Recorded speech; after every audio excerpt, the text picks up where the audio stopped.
So biophysics of creation. This is part 1. So part 2 gets into the Alphonzo body, but today we're going to focus on biophysics. So does anyone know what biophysics is? Just by chance, anyone? Yeah. Would be like the physics of how living things operate, right? Yes. Yep. So, oh, it's not that button. It's this button. There's this. Free use.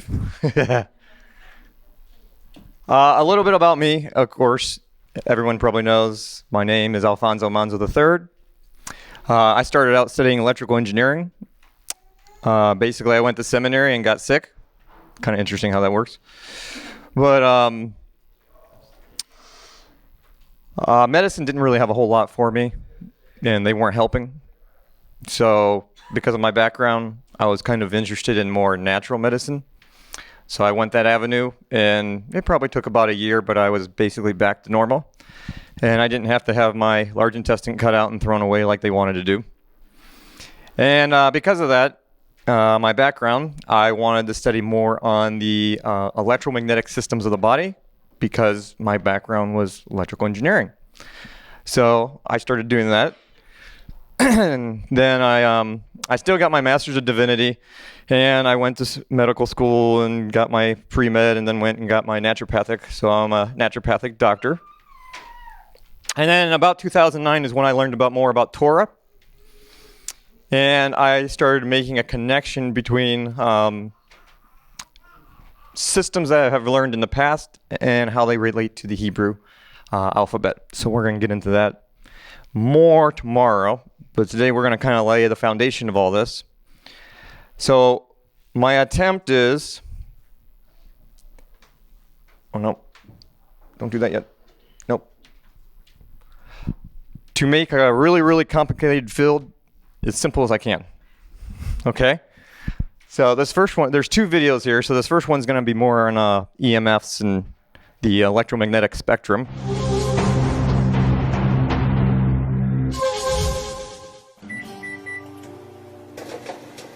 Something surrounds you, bombards you, some of which you can't see, touch, or even feel.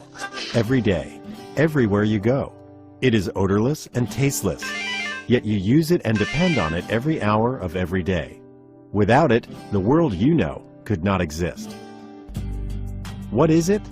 Electromagnetic radiation. These waves spread across a spectrum from very short gamma rays to X-rays, ultraviolet rays, visible light waves, even longer infrared waves, microwaves, to radio waves which can measure longer than a mountain range. This spectrum is the foundation of the information age and of our modern world.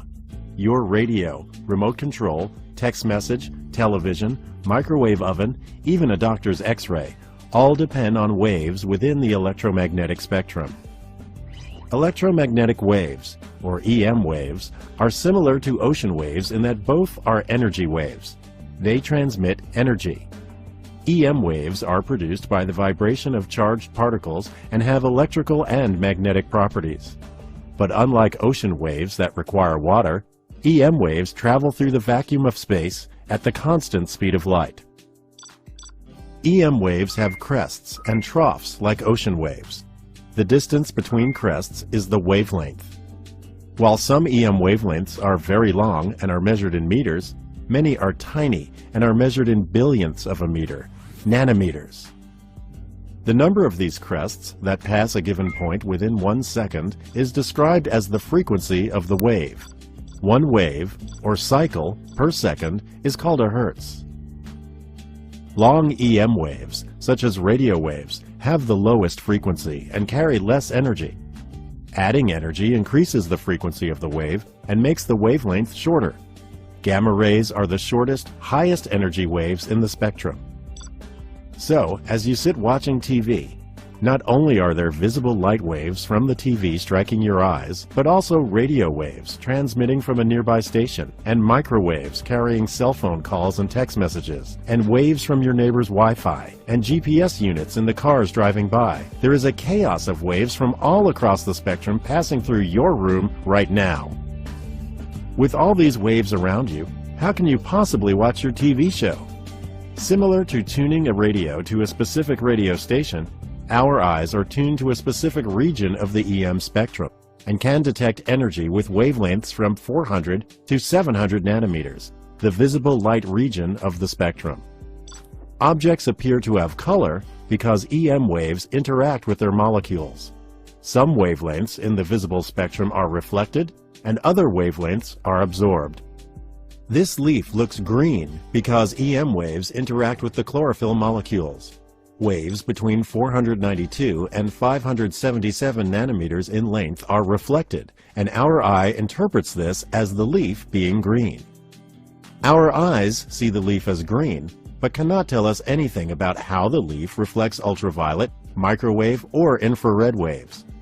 To learn more about the world around us, scientists and engineers have devised ways to enable us to see beyond that sliver of the EM spectrum called visible light. Really picky. So, defining some terms. And I'm going to pick this back up again. Well, maybe I will get into this since I'm here. I'm going to give you a mathematical equation that explains the Hebrew, the unified field theory, quantum physics, and the electric universe. And here's the mathematical equation. The Aleph Tav. So this is just all different views. Basically, unified field basically is saying there's one field, and the reality is there is only one field, and that is the field of ether. Now, we break that up into 4 different ones, but the reality is they're not 4 different fields. They're only one field, and we would call that the dielectric, the electric, the magnetism, and gravity, which are not really 4 different things. They're all one expression of the ether in different forms. So in the reality, the unified field theory, that's supposed to say field, not filed. And I did the same thing there. I was trying to go fast, but that's supposed to say field. So now it's bugging me and I want to fix it, but I'll just move on. Anyway, so what they're basically doing is they have realized that the reality is there's only one creator. And he's only created one field, and everything else that we see is an expression of that one field. So in quantum physics, I don't really believe much in quantum physics. So when I use the word quantum, I'm meaning very small. Just like nanoparticles. So nanoparticles are really small, quantum is really small.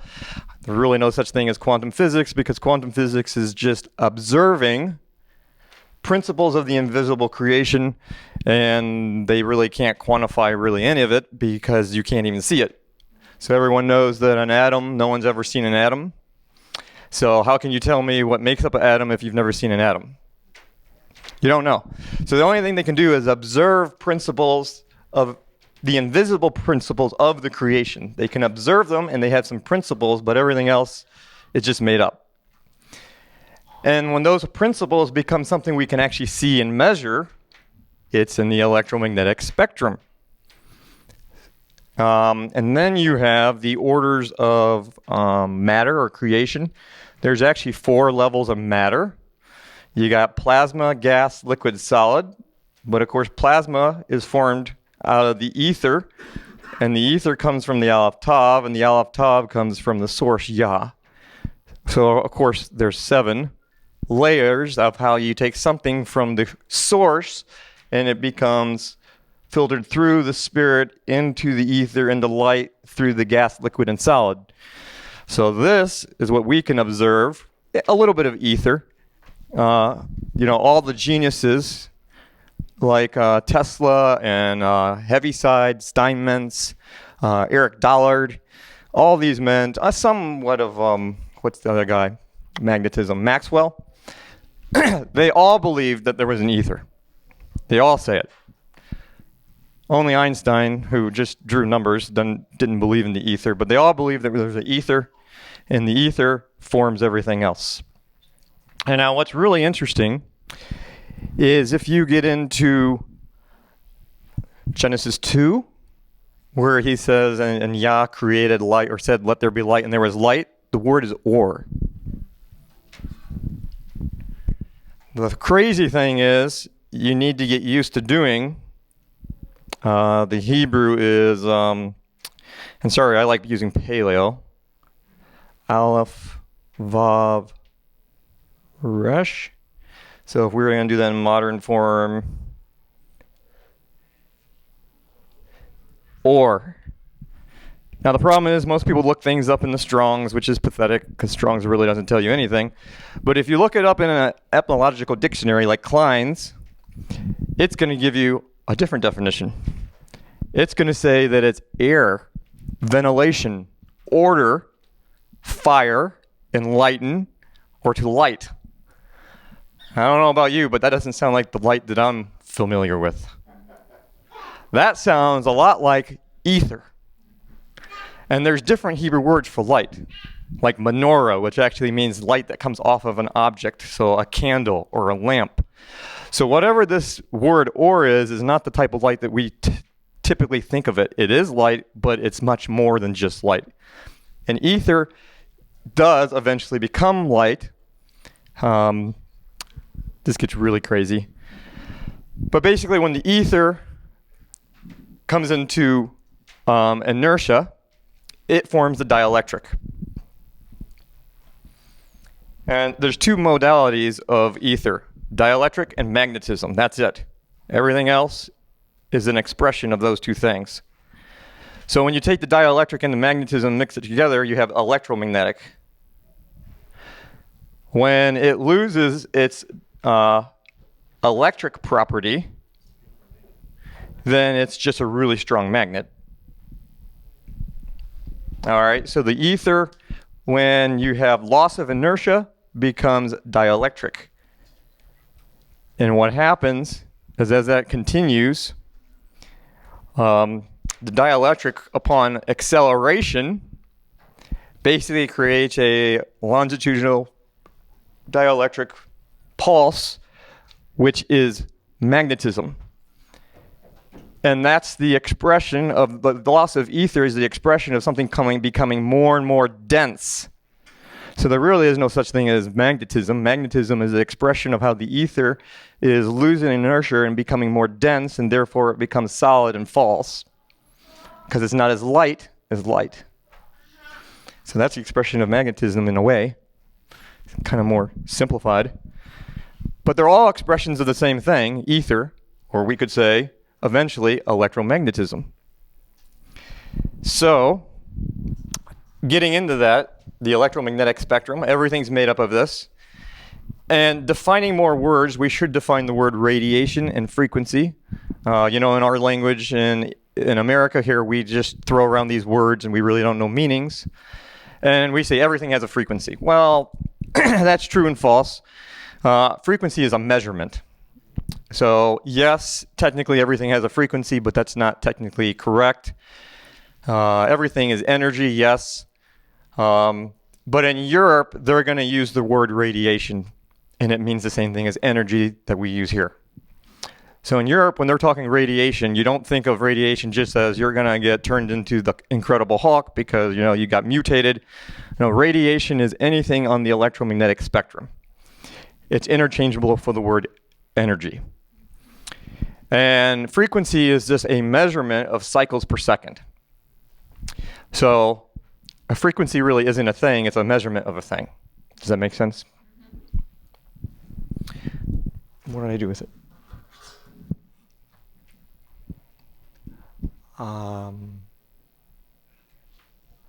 Yeah, see, I just said it right there. I'm ahead of myself. That's a good thing. Electron volts. Oh, okay, yeah, good. I did do it right. You have to be careful when you talk about the stuff that you're talking about capital EMF, because there is a lowercase EMF, which is a electromotor force, which is not an electromagnetic field. Why they named both things the same with 3 initials, I have no idea, but I don't write these things up, so it's crazy. But anything in the electromagnetic spectrum will have an electromagnetic field or frequency. It's measurable.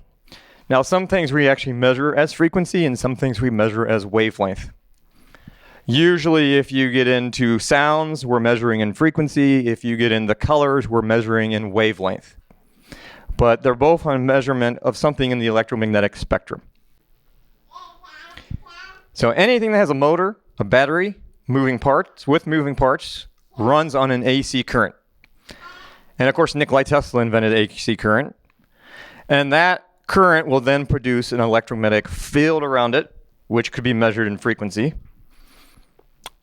maybe wavelength, depending. And what's important is these, you can't really call them a wave because a wave is a description of something. I'm waving. The wave doesn't tell you what something is.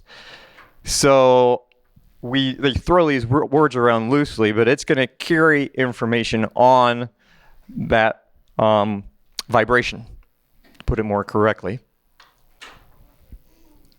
Therefore, everything does produce or is made up of an electromagnetic field or an electromagnetic frequency. But there is a difference between natural and man-made EMFs. So we're going to get into the difference between these. I'm not going to get in a lot to electrical devices and how they affect the body in detail, but it will give you a better understanding of how they can affect the body, because most people don't really research this the correct way. It's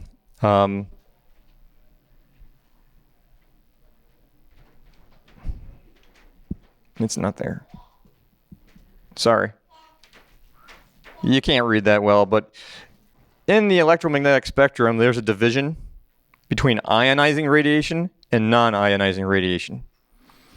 So this is the normal stuff we're usually exposed to, and this is where you get into the more dangerous rays like X-rays and gamma rays, which turn you into the Incredible Hulk, or probably just really kill you and annihilate you. And then you have your nukes and everything over here. So ionizing radiation is how it's going to heat the tissue. So most technology today, or most research, is only looking in how all of our modern equipment, or technology I should say, heats the tissue. And then they say, well, non-ionizing radiation doesn't heat your tissue, so it's safe. We're going to address that. Man, that thing's really specific. So everything found in nature has a field and frequency, which we could label as an EMF. These fields are very subtle, and we are somewhat still limited to being able to fully measure them, or at least at the general population. So when you get to people who have millions and millions and millions of dollars, they have very fancy equipment that can measure really, really subtle frequencies and fields, but most of us don't have that kind of money to play around with these things. So we can only really measure things that are more like man-made, that are easier to measure. Our body has been designed to live with and respond correctly to these types of frequencies in the natural environment. All EMFs are sending information, since information is part of a frequency. Therefore, there's always a communication between both natural items and man-made items taking place, even if we don't realize it, sense it, or understand it from a chemical perspective. So this is something I'm going to talk about a lot. You have to remember that matter, that's chemistry matter, doesn't really matter to energy. All chemistry is made up of energy.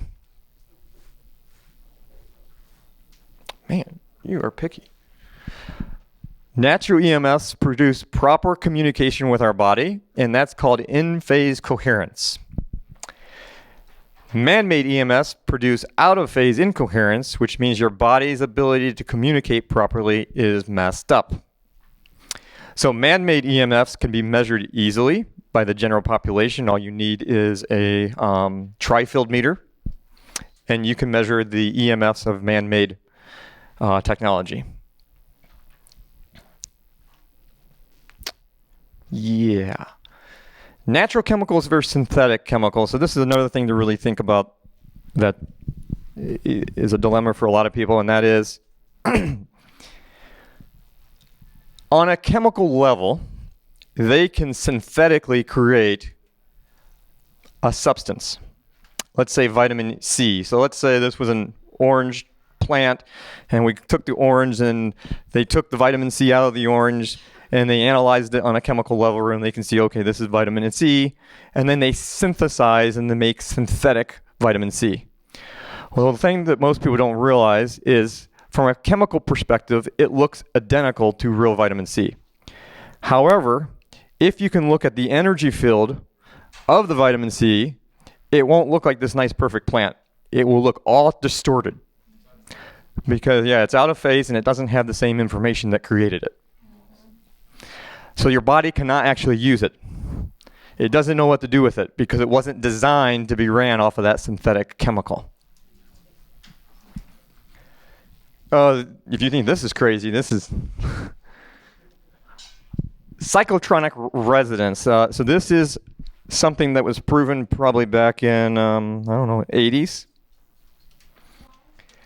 And basically the premise was when you have an electric field and a magnetic field, it creates a spinning of particles, if particles actually even really exist the way we think of them. And what happens is it can create the ability for information then to be transferred from the chemical to the body. That's basically what this is saying. Because it creates a spiraling effect. And it actually can create a change on anything that works off of positive and negative ions in the body. So all of your cells have something called an electropotential, where these channels in the body on the cells that open up and close, and usually what sets it off is electropotential across the cell membrane, which basically is a fancy word that you change the polarity, and the change in polarity opens up that gate, and then these charged ions like sodium, calcium, magnesium, potassium enter or leave the cell. And what they have found is this cyclotronic resonance, which just means you have a strong enough magnetic field, a strong enough electric field, can actually cause information from that field to be transferred to the body and affect your cell's ability to open and close. And you don't need much. In fact, just the magnetic field of the Earth is enough to create that effect. And then different chemicals need more or less magnetic to electric field for that to take place. But this is just one way of explaining how man-made devices actually do affect the cell, even on a chemical level, because it creates an electropotential.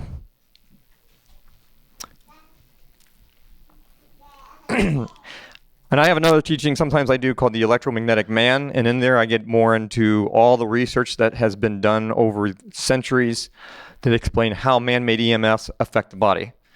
And if you don't know, some people today have something called EHS, which is electromagnetic hypersensitivities. So just like someone who is really allergic to, peanut or whatever food you want to say, these people are deathly allergic to electromagnetic fields that are man-made. So they usually, when it's really bad, they can't leave their house, they can't have a cell phone, they can't have Wi-Fi. They actually really do wear foil hats. Of course, it doesn't actually look like foil. It's just metal particles interlaced into the garment to try to shield themselves. So they're really bad off. And most people don't know this, but Nikola Tesla was the first person with electromagnetic hypersensitivities. He got so bad that he said he used to be able to hear the ticking of a clock from 3 rooms away like it was a hammer on his head. He had to put tennis balls on all his chairs in his bed because just cars going down the road, the vibration affected him so badly. He became really super sensitive because of his experiments with AC current.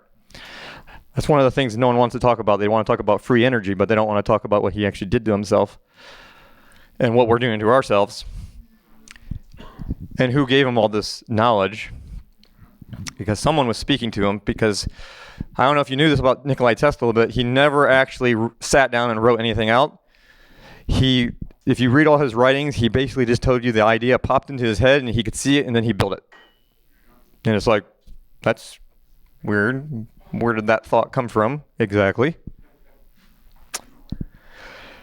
So now we're going to get into a little bit more of the biophysics. So bio is obviously body or biology or life. So the physics of life, the energy of life. So in life, what you want is proper communication. Everything comes down to this. So here's some waves or whatever, longitudinal vibrational EMF field. And you can see one is in phase coherent, so it looks all nice. And of course, what does that mean? It means the message will be received and understood because there's proper communication. Everyone kind of knows these nuances of coherent. If you say someone was coherent, you could understand them well, which is what I'm trying to do. I'm trying to not be incoherent. Out of phase incoherence, you can see the waves are all jammed up. And then the message is not completely received or misunderstood. So think of this example of you're driving down the road listening to the radio and you go underneath a bridge. And what happens? You get this. That's out of phase incoherence. The signal is no longer, or it's been interrupted, so you either did not receive the message correctly or you didn't understand the message correctly because something was lost. Like the phrase lost in translation. We get a lot of that today too. So basic principles of how the body works. Einstein, or not Einstein. What am I talking about? Tesla. Everything is energy, frequency, and vibration. So everything in the body does actually have a frequency, or we should say an energetic signature. I'll get to that. Instead of biophysics, some people say bioelectric, bioenergetics, energy medicine. There's all these catchphrases and stuff, but they're all basically saying the same thing. So bioelectric systems work via communication. These systems circulate and function as resonators of frequency, which is force, motion, movement, and information. Think about Genesis for a minute. Someone was moving and vibrating, and he had a bunch of information, which manifested into the physical body. The unseen always creates the seen. So I have here the example of the shadow DNA.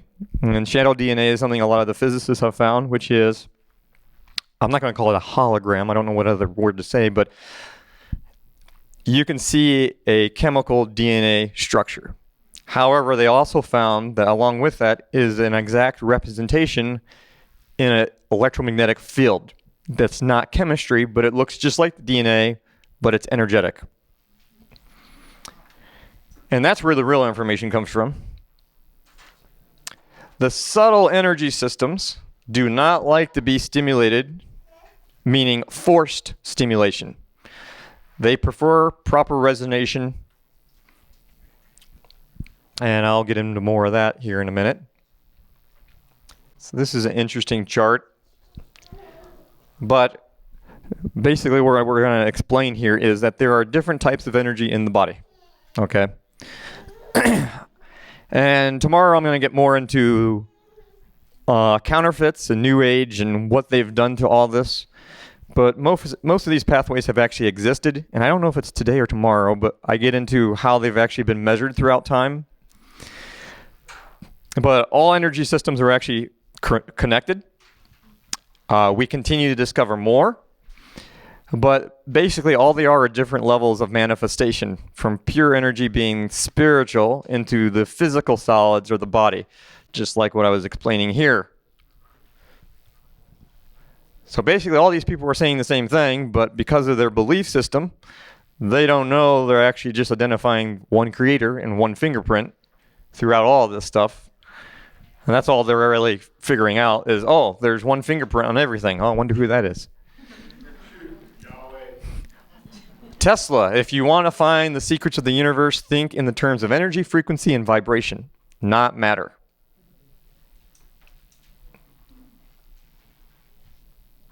Can't see that well. So there are things called chakras. Yes, they do exist. But most of the information on chakras are very perverted. There are things called acupuncture points and meridians. They do exist. There's the King Institute method. which was one method that I studied, which is kind of the history of the Alphonzo body. There's only 2 other systems out there teaching the points and pathways that the Alphonzo body teaches, and that's the King Institute and Jinzen Jitsu. They both came from Japan, and they were both Hebrew-based. And the oldest records we know came from Moses. That's what the Japanese say themselves. And that system has pretty much been lost, and it's much deeper than all these other systems. We'll get to that more probably tomorrow. I can't even read that. Can you see that? Most energy has something, something, something. Oh. Because they're filming, so maybe I know what it says. turn the lights back on. I can maybe read it on that one if my eyes are good enough. It says most energy systems use one of the above systems. Okay. And there's a lot of other things in energy medicine like vibrational medicine, magnetism, homeopathy, frequency, hands-on. All of them are using the electromagnetic spectrum in some way with the body. And typically what has happened is, since I'm the witch doctor, and that's what everyone always says when they don't know what someone's talking about. But basically what has happened is the church has not done their job, and they have not studied. So what happened is the New Agers and the Buddhists and all these other people came in, and they said, okay, if you're not going to understand these things and define them, we will. So they perverted all of this stuff, and they have redefined all of it. So then when you go online and you look something up, you see some weird stuff. But it doesn't mean what they are saying has anything to do with the truth. It could just be a perversion of what is actually naturally there, which is the electromagnetic spectrum and how the body works accordingly. So that's what happens. Reminds me of Mighty Python. A witch! A witch! How do you know she's a witch? She looks like one. If it looks like paganism, it must be paganism. Not always. You know what's interesting about the pagans? They eat, they drink, and they breathe. They have sex. So no more sex, no more breathing, no more eating. You know what? The pagans die too, so you're not allowed to die. We can go down this road all day long. All they do is counterfeit the real thing. They don't make anything unique. They just counterfeit and pervert. So we have to be very careful that we are not going to blaspheme the spirit, because the spirit is behind making a lot of these things, and then we're going to call him Satan. Who are we attacking? So it isn't today. So this is Dr. Reinhold Vold, German doctor, scientist. So he's the first person to want to see if he could measure acupuncture points or energy points in the body. And basically what he's using a very simple, fancy ohm meter.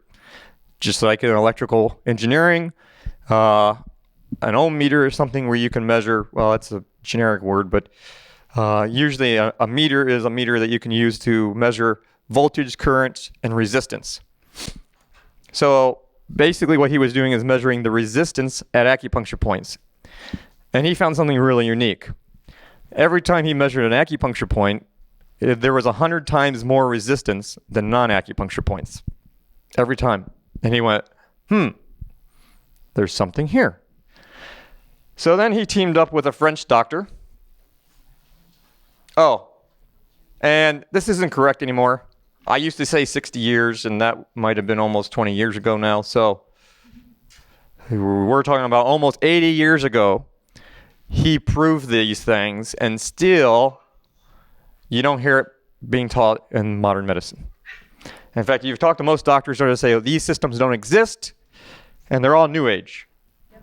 Well, that's not true. They've been measured for over 80 years.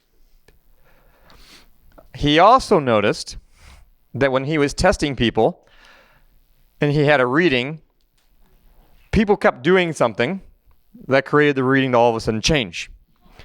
And he was like, well, that's weird, and then it would come back. And so he started observing what people did. And he had all kinds of supplements on his shelf. And what he found out was people would look at his supplements and be interested and pick one up. And when they picked one up, the reading changed.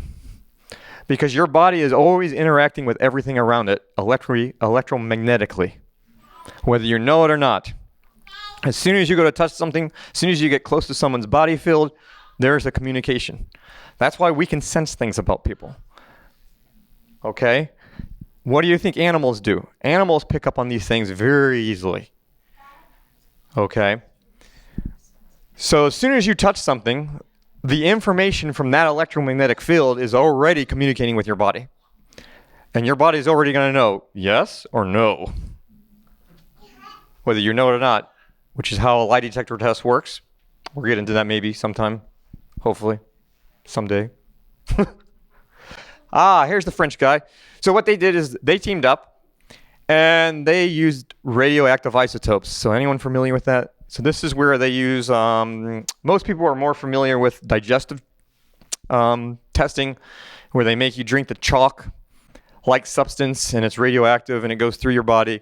And what they can do is that it gives them the ability to see into the body and see what's going on in the digestive tract, to see where it gets stopped.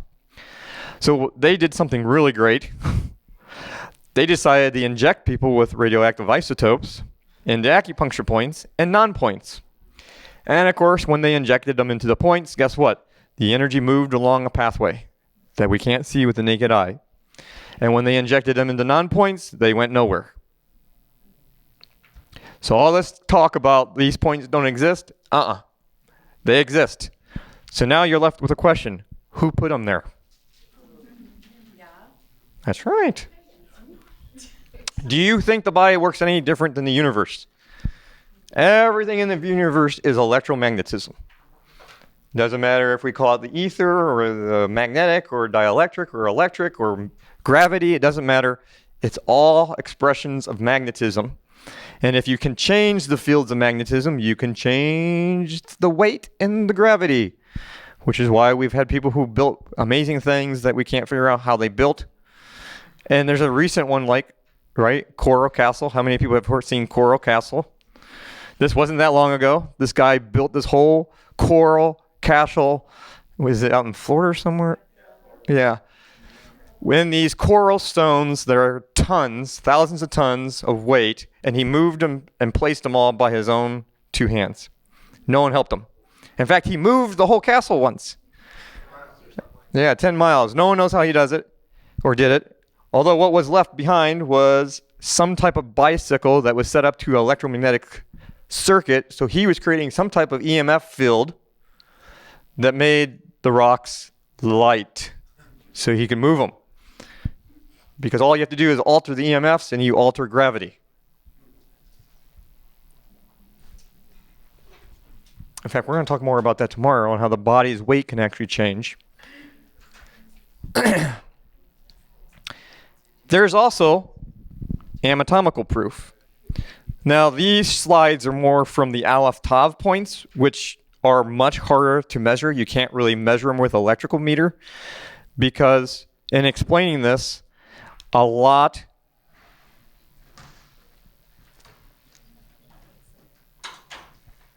of the energy systems, like acupuncture, are way down here. The acupuncture points, we now know, are liquid crystal molecules found in the connective tissue. So light is transferred from one liquid crystal to another in the connective tissue, but it's very electric, so you can measure it. The Aleph-Tav body system, on the other hand, is way up here.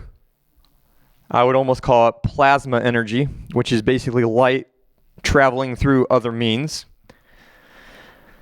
And it's the seed or the roots.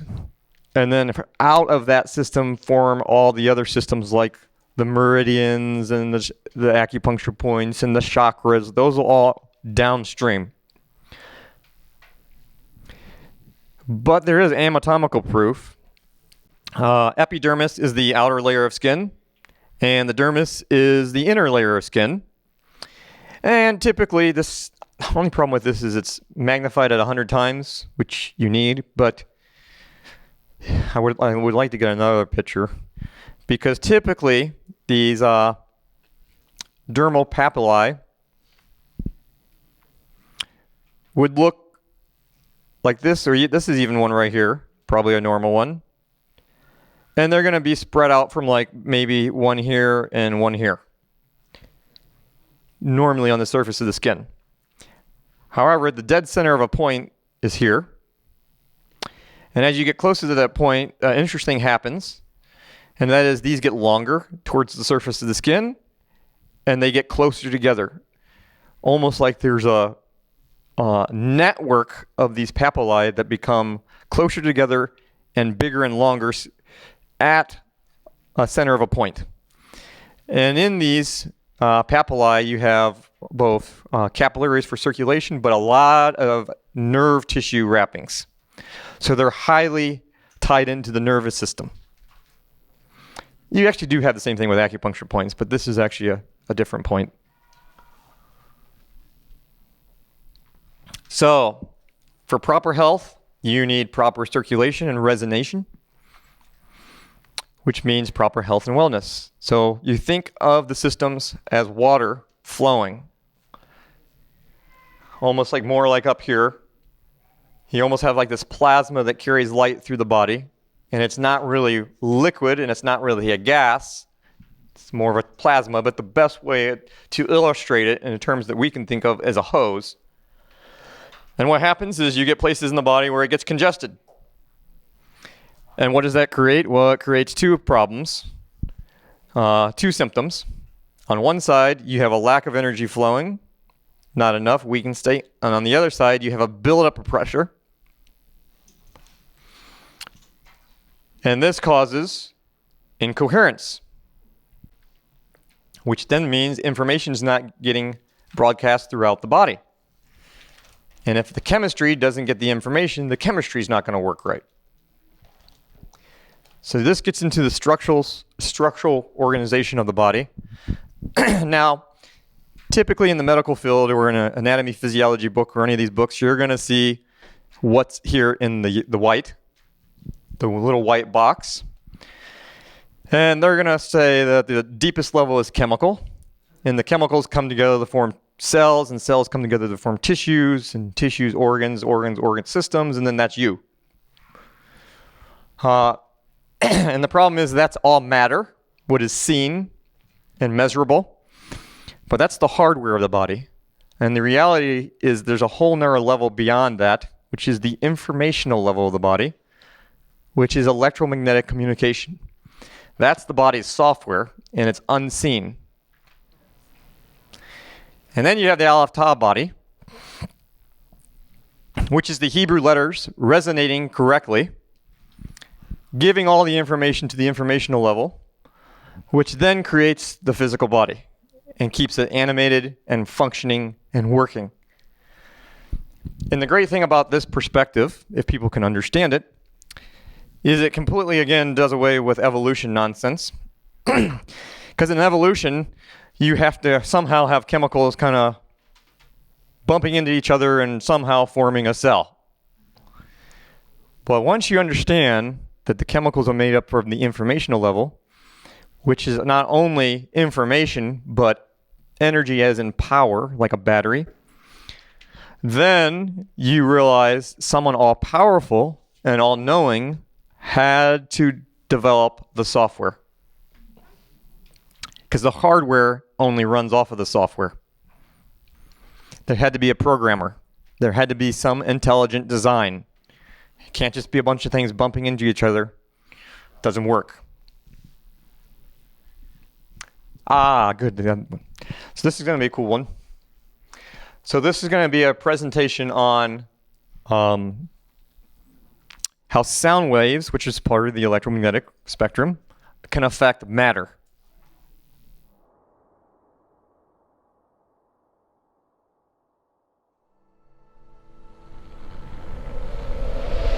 The film you're about to see has no characters.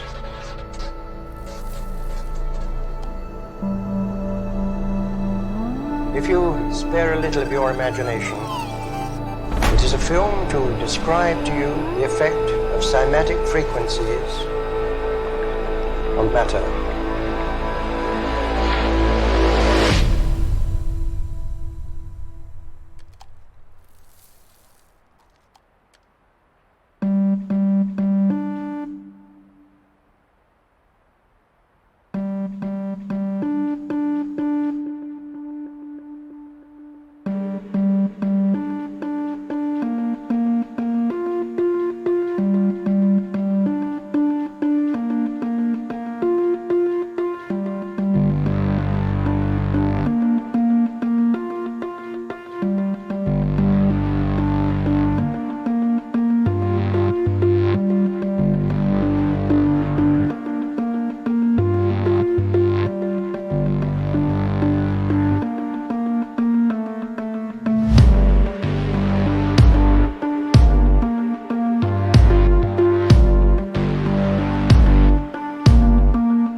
everything owes its existence solely and completely to sound.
Well, if you break down that word in the pictographic form, strong first, Vav is a connector, and Resh is the head.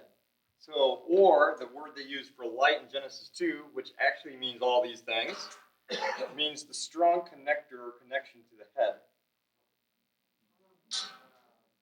And you just saw a bunch of different types of plasma and a Nikola Tesla coil. And they put those suits on because if without those suits, they would have been destroyed. Much like the priests, the priests had to have special garments that didn't allow them to sweat much, and they had to have their feet bare because when you go in the presence of Yah, if you didn't, you'd be annihilated because you have to be grounded. That's why they didn't wear shoes. And then you notice anytime anyone came into the presence of Yah, they had to take off their shoes. Yeah, it's all electromagnetism again.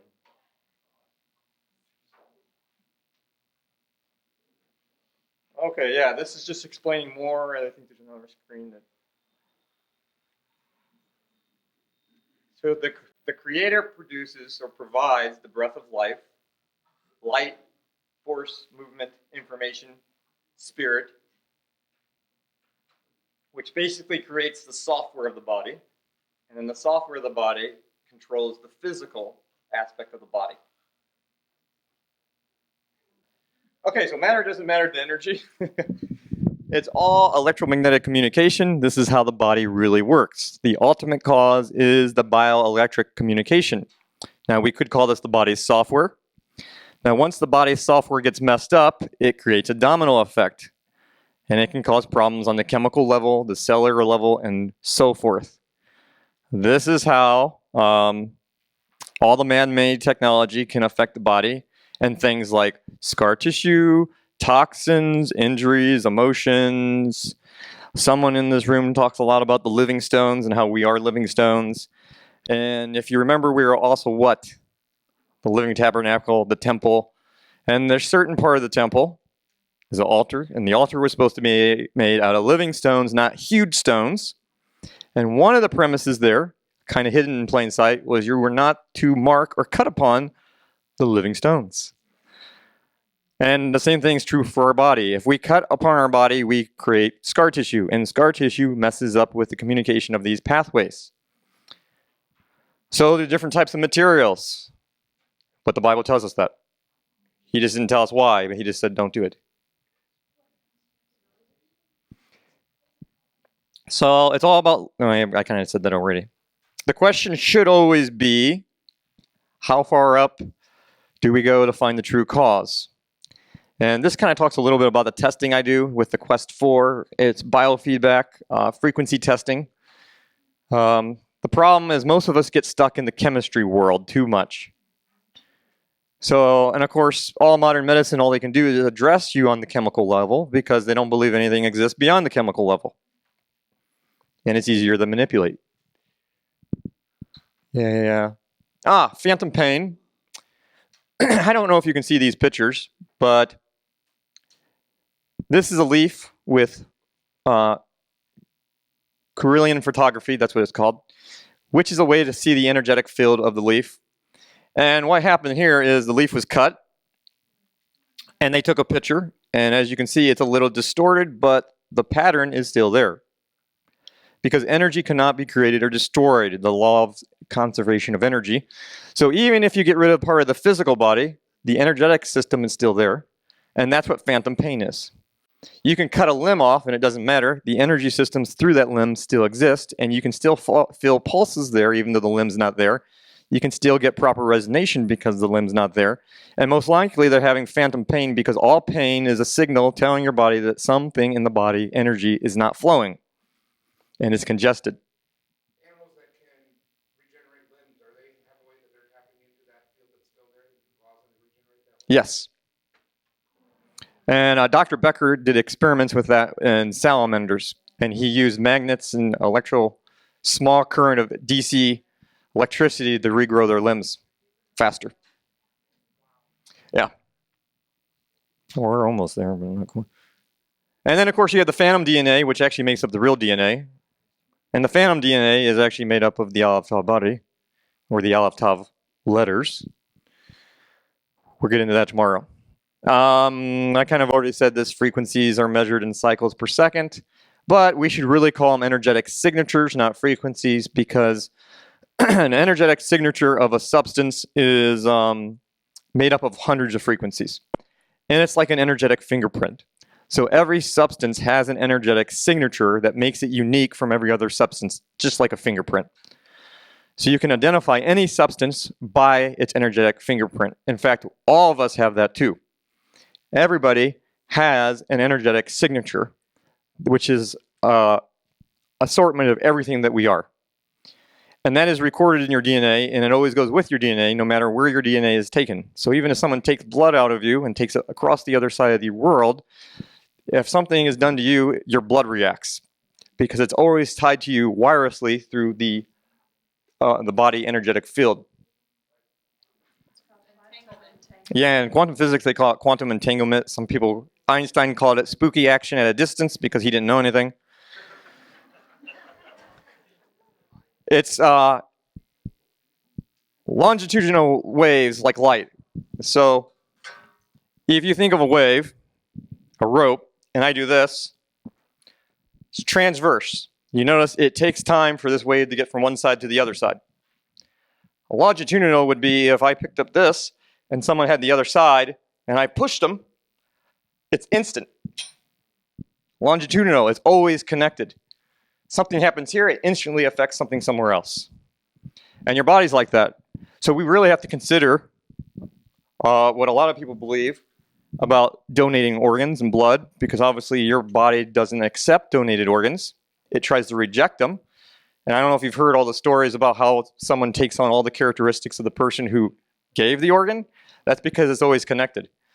So blood donations, organ donations, you're actually creating soul ties, because the life is in the blood, and the Hebrew there for blood or the life is soul. The soul is in the blood. All your DNA is always connected to you no matter where it goes. And the military did experiments on this. That's how we know that. Hopefully one more principle before I run out of time, and that's the Shem.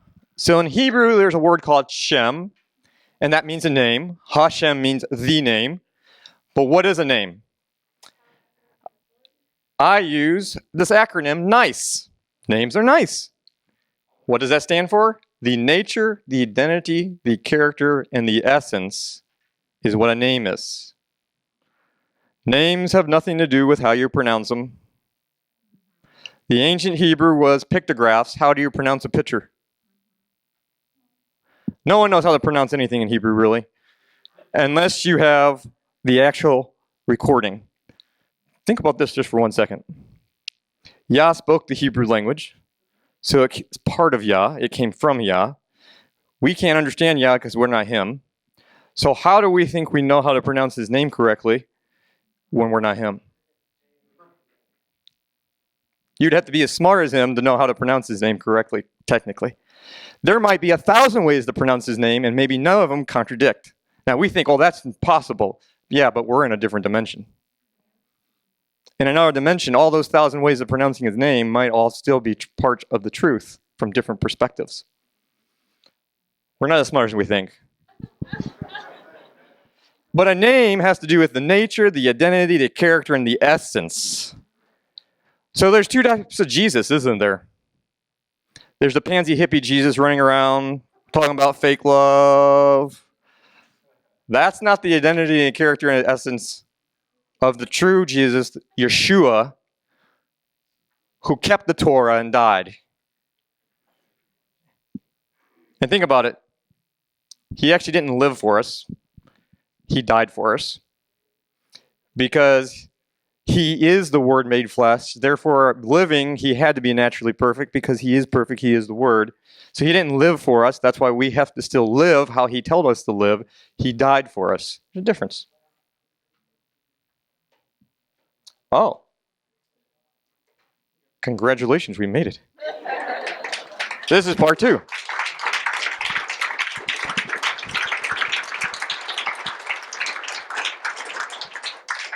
Oh, let me say that. So an energetic signature in nature, or the energetic signature, which we can measure, a frequency or a vibration, is the nature, identity, character, and essence of a particular substance.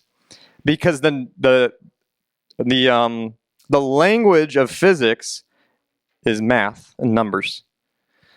And Hebrew is numbers. Hebrew letters and numbers are the same thing. You can't separate them. So a name has an energetic signature, which is its nature, identity, character, and essence. That's going to be important for when we talk tomorrow and we get into how the Hebrew letters are on the body.